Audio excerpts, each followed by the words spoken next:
함께 예배하는 모든 분들 가운데 이 말씀의 축복이 함께 하시기를 주님의 이름으로 축원합니다. 표제를 보시면 다윗이 굴에 있을 때 지은 맞쓰길 곧 기도 이렇게 되어 있습니다. 맞쓰길이라는 건 여러분 보시면 3이라고 써져 있죠. 그 밑에 보시면 교훈이라고 되어 있습니다. 그러니까 이 맞쓰길이라는 것은 교훈이라는 뜻이라는 것이죠.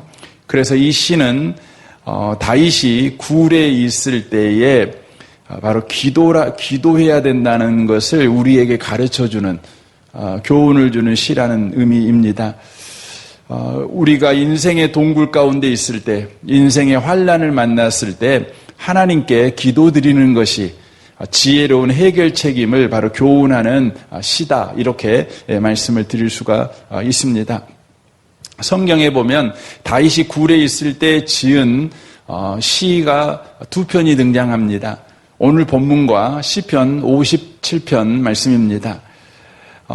다윗이 자신의 죽은 이자 장인인 사울 왕에게 시기와 모함을 받아서 도망 다닐 때 그가 숨었던 굴 두 개가 성경에 나타납니다. 첫 번째는 사무엘상 22장에 보면 아둘람 지역에 있었던 굴, 소위 아둘람 동굴이 나옵니다. 또 사무엘상 24장에 보면 엔게디 광야에 있을 때 그가 숨었던 바로 동굴이 나오고 있습니다. 오늘 본문은 전체적인 이 문맥의 흐름을 보아서 이 두 동굴 가운데 바로 아둘람 지역에 있었을 때에 바로 지은 시다, 이렇게 볼 수 있습니다. 사울왕은 다윗을 죽이기 위해서 이스라엘 전역에서 3,000명의 사람들을 모집했습니다. 당시의 군인 체계는 상비군이 아니죠. 여러분 역사 속에서 보면 상비군이 이렇게 조직된 것은 거의 중세에서 보면 거의 16세기, 17세기 이때입니다. 그런데 이 사울왕은 지금으로부터 약 3,000년 전 사람입니다. 3,000년 전에 사울왕이 정규군, 그러니까 그 집에도 안 가고 같이 밥 먹고 같이 훈련하고 같이 잠을 자는 정규군을 조직했다는 것입니다. 여러분 정규군을 조직하려면 막대한 돈이 들어가는 겁니다. 집에 가서 밥 먹고 와라 이러면 밥값 안 들어가잖아요. 집에 있던 옷 입고 와라 그러면 옷값도 안 들어가지 않습니까? 집에 있는 연장을 무기로 써라 그러면 무기값도 들어가지 않죠. 그래서 나라에 위기가 있을 때에 나팔을 불어가지고 군인을 이렇게 모집하면 평상시에 그 군을 유지하는 유지비가 국가가 들지 않습니다. 그러므로 고대부터 사람들은 다 상비군이 아니라 예비군이었습니다. 평상시에는 농사짓다가 또 어업에 종사하다가 나라에 일이 있으면 나팔을 쭉 불게 되죠. 그러면 모이게 되죠. 그래야 국가가 유지되니까요. 국가 재정이 거덜나 버리기 때문에 그렇게 할 수밖에 없는 것이죠. 그런데 지금 사울왕은 다윗 한 명을 잡기 위해서 어떻게 하냐면 상비군을 조직합니다. 3,000명을 바로 모집합니다. 그리고는 이 사람들을 모집해 가지고 지금 다윗을 추격하고 있는 것입니다. 군인의 특징이 뭡니까? 군인의 특징은 명령에 살고 명령에 죽는 거 아닙니까? 평상시에 다윗에 대해서 좋은 마음을 갖고 있다고 할지라도 사울은 분명하게 이 다윗을 잡기 위해서 이 3,000명의 사람들에게 끊임없이 다윗에 대한 악감정을 심어줬을 것입니다. 분노를 심어줬을 것입니다. 반드시 다윗을 잡아야 내가 얼른 고향으로 돌아갈 수 있어. 다윗 저놈 때문에 내가 가정으로 돌아가지도 못하고 집에 가서 농사도 못 짓고 저놈이 내 인생의 왼수야. 이렇게 아마 분노를 일으켰을 것입니다. 그래서 이 3,000명의 군인들 심령 속에 바로 시기심, 또 그를 반드시 잡아내야 되겠다고 하는 이 분노가 가득 차서 사울을 따라서 다윗을 추격하고 있었을 것입니다. 여러분, 그런 상황 가운데 처해 있던 것이 아둘람 지역에 있었을 때의 다윗의 바로 처참하고 비참한 바로 상황이라고 하는 것입니다. 외부적으로 이런 어려움이 있지만 내부적으로도 참 어려움이 있습니다. 그런 인생을 사는 다윗 자신도 너무너무 힘들겠죠. 늘 불안하겠죠. 어디 가서 여러분 직업을 얻을 수도 없는 거 아니겠습니까? 그러니까 동굴 가운데 있으면 하루 먹는 게 여러분 얼마나 힘들겠습니까? 누군가가 공급해 주지 않으면 먹을 수 없는 그런 상황 아니겠습니까? 그런데 이 다윗에게는 400명의 무리가 함께 있었다고 성경은 이야기를 합니다. 다윗의 일가 친척들이 사울 때문에 못 살겠으니까 그곳에 모여왔습니다. 더 나아가서 외의 사람들이 몰려왔습니다. 성경은 그 사람들을 세 분류의 사람이라고 이야기를 하지 않습니까? 첫 번째는 환난당한 모든 자들, 인생이 계속해서 힘들고 어려운 그런 사람들, 그리고 빚진 사람들, 또 마음이 온통한 사람들, 이런 사람들이 바로 모이게 된 것입니다. 외부적으로 견딜 수 없는 상황인데 내부적으로는 평안을 줄 수 있는 상황이 아닙니다. 내부적으로도 매일매일 갈등이 일어날 수밖에 없고 매일매일 또 비참함을 고백할 수밖에 없는 상황 가운데 놓여 있는 것이 바로 아둘람 동굴에서의 다윗의 상황이다. 이렇게 말씀드릴 수 있습니다. 그런 상황 가운데서 다윗이 무엇을 합니까? 하나님께 기도하고 있습니다. 이 아침에 오신 복 있는 성도 여러분, 여러분이 어떤 상황 가운데 있는지 잘 알 수 없지만 여러분들이 요즘 비참하고 또 어떻게 해야 될지 갈 바를 알지 못하는 상황 가운데 놓여 있다면 그 인생 해결책은 바로 기도라는 것을 이 아침에 여러분이 꼭 기억하셨으면 좋겠습니다. 다윗은 15살에 골리앗을 죽여서 하루아침에 이스라엘의 영웅으로 등장했습니다. 하지만 그때뿐입니다. 그것 때문에 다윗은 22년 동안 고생을 합니다. 그가 이스라엘의 왕이 된 것은 37의 왕이 되거든요. 그러니까 22년이라는 너무나 긴 세월 동안 그는 견뎌내야 합니다. 그는 살아야 합니다. 그가 15살에 골리앗을 죽인 이후에 16살, 17살, 20살, 25살, 30살 끝이 안 보이는 것이죠. 끝이 안 보이는 것이죠. 여러분과 저는 성경을 알고 있으니까 다윗아 좀 조금만 참아라. 22년만 참으면 돼. 쉽지 않는 세월이지만 우리가 성경을 알고 있는 사람이 다윗을 만났다면 22년만 참아 이렇게 말할 수 있겠지만 성경 속의 당사자인 다윗은 본인이 22년 후에 이스라엘의 통합왕, 통일 왕이 될 거라는 것을 알지 못하지요. 하루하루를 근근하게 살아가고 하루하루를 불안불안 살아갈 수밖에 없는 것이죠. 그걸 어떻게 견뎌냅니까? 기도로 견뎌내는 겁니다. 이 아침에 오신 복 있는 성도 여러분, 여러분 인생의 끝이 성경에 약속되어 있습니다. 그럼에도 불구하고 우리는 그것을 잘 못 봅니다. 그래서 하루하루 살아가는 게 너무 힘듭니다. 하루하루 살아가는 게 너무 벅찹니다. 하루하루 살아가는 것이 어제 날씨만큼이나 너무너무 힘들고 헉헉헉 거려야 되고 그렇게 살아가는 나날입니다. 그럼에도 불구하고 우리는 끝까지 살아남아야 합니다. 왜냐하면 우리는 아직 하나님이 우리에게 약속하신 그 약속을 보지 못했기 때문에 그렇습니다. 주님이 약속한 그 약속이 우리에게 반드시 이루어질 것입니다. 그러므로 우리는 참아내야 합니다. 기다려내야 합니다. 오래 참아내야 합니다. 그 방식은 기도함으로 참아내는 것입니다. 여러분, 오래 참는다는 것은 어떤 의미를 가지고 있냐면 내 부르심을 여전히 유지한다는 걸 말하는 것입니다. 그러니까 오래 참는다는 것은 그냥 막연하게 견딘다는 의미가 아니라 하나님께서 내게 주신 역할을 여전히 해낸다는 걸 말하는 것입니다. 그게 오래 참는 것입니다. 아버지로 가정 가운데 부르심을 받은 사람의 오래 참는 방식은 뭡니까?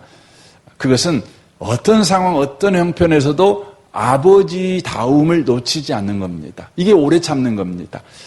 우리가 가정생활하다 보면 아버지 역할을 하기 싫을 때 있죠. 할 수 없는 상황이 있는 겁니다. 말을 할 때나 행동할 때나 뭔가 결정할 때 보면 애같이 결정하고 그냥 자기 성질에 못 이겨서 결정한 사람처럼 결정하고 그냥 폭군처럼 결정하고 이렇습니다. 이건 오래 참는 게 아닙니다. 오래 참는 것은 여전히 아버지가 아버지다움을 유지하는 것입니다. 예수님께서는 이 땅에 구원자로 오셨죠. 우리를 구원하시려고 오셨습니다. 하나님께서 그에게 맡겨준 역할입니다. 예수님은 그 역할을 감당하는 것이 얼마나 고통스럽고 얼마나 힘든지 아십니다. 그래서 겟세마네 동산에서 아버지 하나님께 기도할 때 할만하시거든 이 잔을 내게 옮겨주십시오. 나 이 역할 안 하게 좀 해주세요. 하지만 아버지 뜻대로 되기를 원합니다. 아버지 내가 끝까지 아버지 역할을 하도록 도와주십시오. 은혜 주십시오. 그런 의미의 말이겠죠. 예수님이 십자가에 못 박히죠. 구원자 역할을 하기 위해서 못 박힙니다. 그 못 박히는 과정 자체가 얼마나 치욕스럽습니까? 얼마나 또 고통스럽습니까? 구원자 역할이 즐거이 하는 역할이라면 예수님이 그렇게 기도할 필요도 없었겠죠. 많은 사람들이 모욕하고 침을 뱉고 뺨을 때리고 양손에 못을 받고 정말 우리가 말로 표현할 수 없는 고통이 예수님에게 있습니다. 그때 예수님께서 나 구원자 안 할래 하고 십자가에서 그들이 요구한 대로 내려와서 천군 천사를 동원해서 싹쓸이 해버렸다면 여러분 그것은 예수님에게는 시원한 일이지만 하나님께서 그에게 맡겨준 구원자의 역할은 포기해버린 것입니다. 예수님은 십자가에서 끝까지 참으십니다. 아버지여 내 영혼을 받으십시오. 끝까지 참습니다. 그래서 저와 여러분에게 구원이 일어납니다. 그걸 어떻게 참아냅니까? 예수님의 인생의 바로 곳곳에 바로 기도의 진이 배치되어 있는 걸 봅니다. 기도가 항상 있는 걸 봅니다. 이 아침에 오신 복 있는 성도 여러분, 우리는 끝까지 살아내야 합니다. 살아내십시오. 하나님이 여러분과 제게 약속한 그 약속이 성취될 때까지. 그 모진 세월을 어떻게 견뎌냅니까? 기도로 견뎌내는 겁니다. 1절을 보십시오. 내가 소리내어 여호와께 부르짖으며 소리내어 여호와께 간구하는도다라고 되어 있습니다. 다윗은 지금 기도합니다. 기도하는데 어떻게 기도합니까? 여기에 부르짖다라는 말은 큰 소리로 부른다라는 의미를 가지고 있습니다. 그는 큰 소리로 부르짖습니다. 이것은 다만 그냥 배에 힘을 줘가지고 군인들이 전방에 5초간 함성 발사했더니 이렇게 소리 지르는 걸 이야기하는 것입니다. 힘을 내기 위해서 지금 소리를 지르는 게 아니죠. 우리가 운동 경기할 때 힘내려고 서로 파이팅 하지 않습니까? 그걸 말하는 것이 아닙니다. 우리 힘내보자 이걸 말하는 것이 아니라 여기서 부르짖는다는 것은 비명을 말하는 겁니다. 비명. 힘내는 게 아니라 지를 수밖에 없어 소리를 내는 겁니다. 부르짖는 것이죠. 큰 소리로 부르짖는 것이죠. 짐승이 울부짖는 것 같이 부르짖는 것이죠. 소리내어 여호와께 간구하는도다 되어 있습니다. 이 간구라는 말은 불쌍히 여기다, 자비를 베풀다 그런 의미의 말입니다. 그러니까 1절은 이런 의미의 말이죠. 하나님 저 좀 불쌍히 여겨주십시오. 하나님 제게 자비 좀 베풀어 주십시오. 이런 이야기입니다. 여기에는 지금 우리가 기도할 때 제일 먼저 우리는 기도를 배울 때 그 하나님을 부르고 그 다음에 뭐 합니까? 감사하고 그 다음에 회개하고 그 다음에 간구하고 이런 그 순서가 있지 않습니까? 그런데 다윗의 지금 기도는 일반적인 기도의 순서를 다 생략해 버립니다. 그의 상황이 얼마나 비참하든지 처참하든지 기도하자마자 하나님께 내뱉는 거 뭐냐면 하나님 나 좀 불쌍히 여겨주세요. 하나님 나에게 자비 좀 베풀어 주세요. 그렇게 울부짖는 것입니다. 몸에 상처가 있는 사람들은 악소리를 낼 수밖에 없지 않습니까? 그렇죠. 지금 다윗이 악소리를 내는 겁니다. 아니, 이것을 이렇게 표현할 수 있습니다. 육신에 상처가 있는 사람들은 사람 들으라고 악소리를 내는 거죠. 그런데 구원받은 사람들은 삶에 상처가 나면 하나님 들으라고 여러분 본능적으로 소리를 내게 돼 있습니다. 상처 가진 사람은 그렇죠. 본능적으로 소리를 낸다. 다윗이 지금 그런 모습을 보여주고 있는 것입니다. 2절입니다. 내가 내 온통함을 그 앞에 토로하며 내 우환을 그 앞에 진술하는도다 라고 말씀하고 있습니다. 똑같은 의미의 말입니다. 온통함을 그 앞에 토로하는 거나 그 우환을 그 앞에 진술하는 거나 같은 의미인데 반복해서 이렇게 다른 표현으로 말하고 있는 것은 그가 그렇게 절박하고 그가 그렇게 힘들다는 것입니다. 여기에 토로한다는 말이 우리 현재 성경에는 토로로 되어 있지만 전의 성경에는 토하다라로 표현되어 있습니다. 어쩌면 토로하다보다 토하다는 말이 더 우리에게 실감날 것입니다. 실제 이 토로하다는 표현이 쏟아버린다 그런 의미의 말이 있습니다. 부어버린다라는 의미를 가지고 있습니다. 그러니까 하나님 앞에 내 온통함을 쏟아버리는 것이죠. 토해버리는 것이죠. 자동차를 타고 갈 때 비포장 도로를 타고 가는 거죠. 그러면 멀미할 수밖에 없는 거 아닙니까? 우리나라 요즘은 도로가 참 좋아서 그렇게 멀미하시는 분도 많이 없고 또 차 타본 경험들이 다 많으니까 그렇죠. 제가 차를 처음으로 탄 건 초등학교 3학년 때입니다. 처음으로 차를 탔습니다. 그것도 한평에서 해남으로 이제 아버지 목회한다고 이사 갈 때 트럭을 탔습니다. 트럭을. 차를 처음 탔는데 그때 해남 가는 길이 비포장이었습니다. 짐을 잔뜩 싣고 이제 차를 타는데 탈 장소가 없잖아요.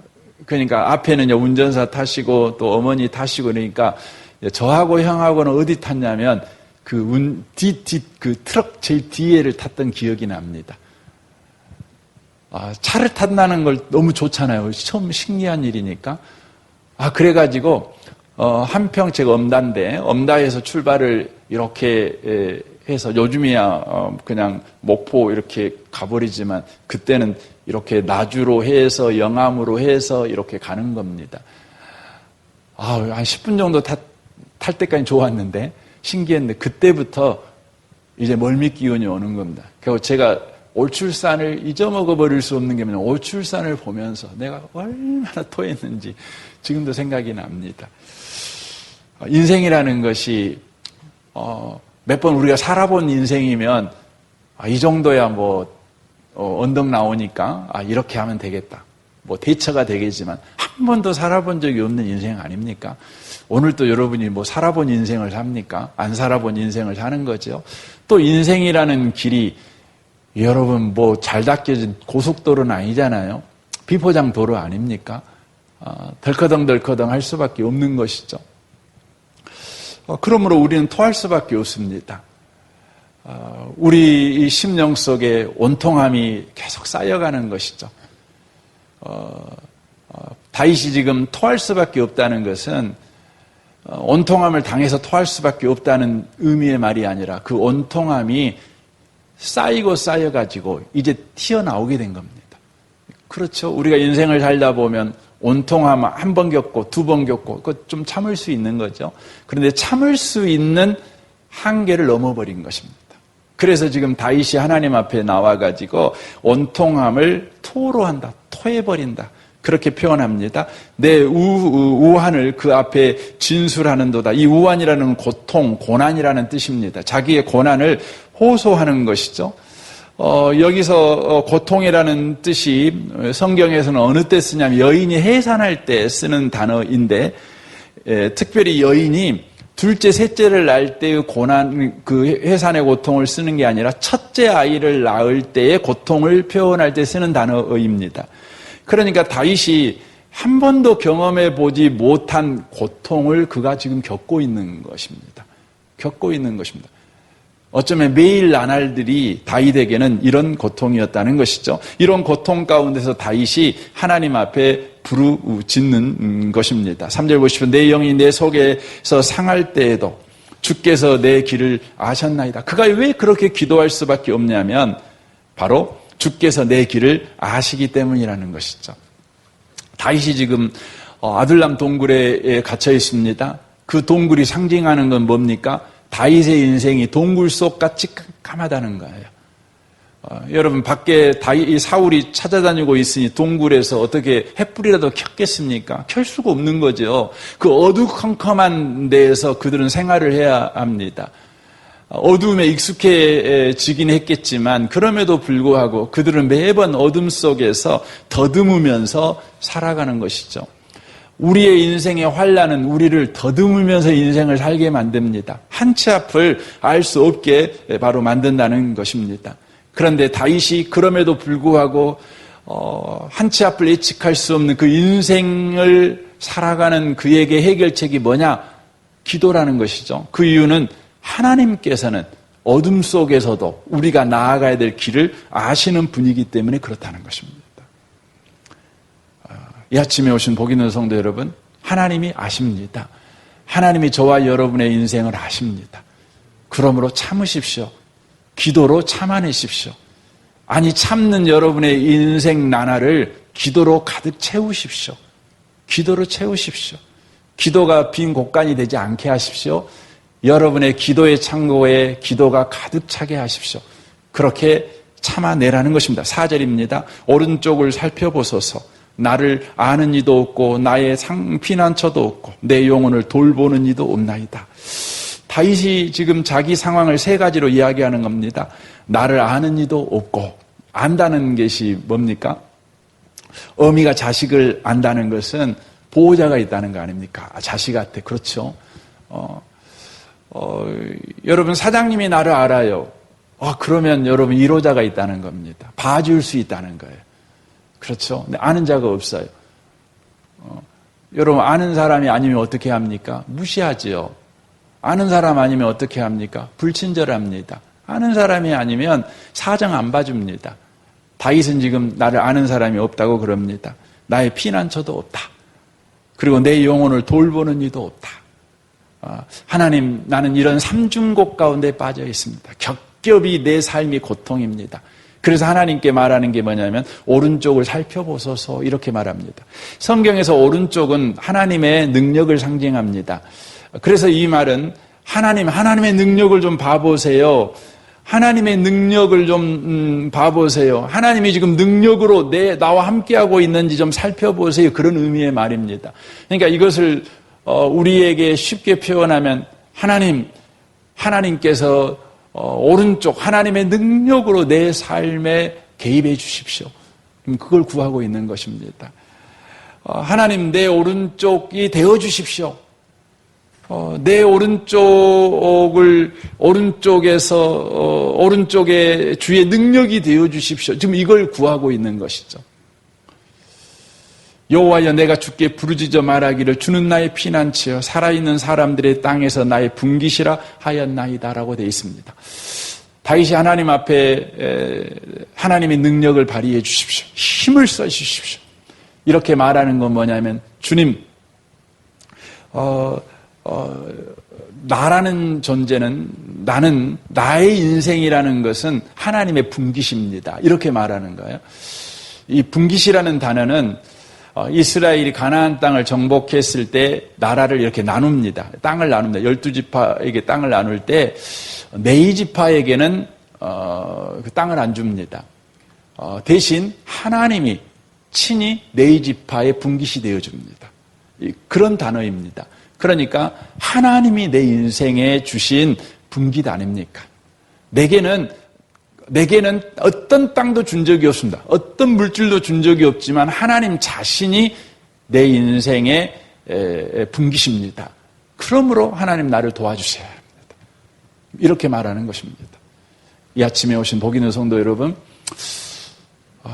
매일매일 우리는 산다는 게 쉽지 않지 않습니까? 사람들이 다 평안한 얼굴로 살지만 여러분 구체적으로 그의 삶에 들어가서 이야기를 나누면 힘들지 않는 사람이 없어요. 산다는 것 자체가 여러분 얼마나 힘듭니까? 얼마나 고통스럽습니까? 그럼에도 불구하고 우리는 기도로 그 긴 세월을 견뎌내야 되는 것입니다. 이 아침에 여러분의 삶에 지혜가 충만하게 임하기를 원합니다. 그래서 여러분의 인생의 해결책이 하나님께 기도하는 것이다. 하나님께 나아가는 것이다. 이 지혜를 붙잡고 살아가는 모든 분들이 다 되시기를 주님의 이름으로 축원합니다. 아멘. 우리 같이 기도하겠습니다. 오늘 말씀을 우리 생각하면서 이 아침에 우리 같이 기도하기를 원합니다. 주님, 그렇습니다. 22년 그 긴 세월을 다윗은 기도로 견뎌냈습니다. 아니 22년 후에 다윗이 자기가 왕이 될 거라는 것을 전혀 알지 못했을 때 깜깜한 자기의 내일을 그는 기도로 견뎌냈습니다. 마침내 하나님의 약속이 그의 인생에 이루어졌습니다. 주여 우리에게도 하나님의 약속이 이루어지는 그날까지 기도로 견뎌내는 자 되게 하여 주옵소서. 은혜를 이 아침에 주옵소서. 여러분 성도들을 위해서 중보해 주시고 여러분 가정을 위해서 자녀를 위해서 또 부부를 위해서 또 부모들을 위해서도 이 아침에 기도하시면 좋겠습니다. 내일부터 노예주간 피택자 교육이 있는데 이 교육을 통해서 성도들이 은혜를 입게 하여 주옵소서. 기도해 주십시오. 이 나라와 이 민족과 북한과 열방과 또 교회들을 위해서 이 아침에 특별히 기도하시면 좋겠습니다. 우리 좋으신 주님께 통성으로 구하겠습니다. 기도하겠습니다.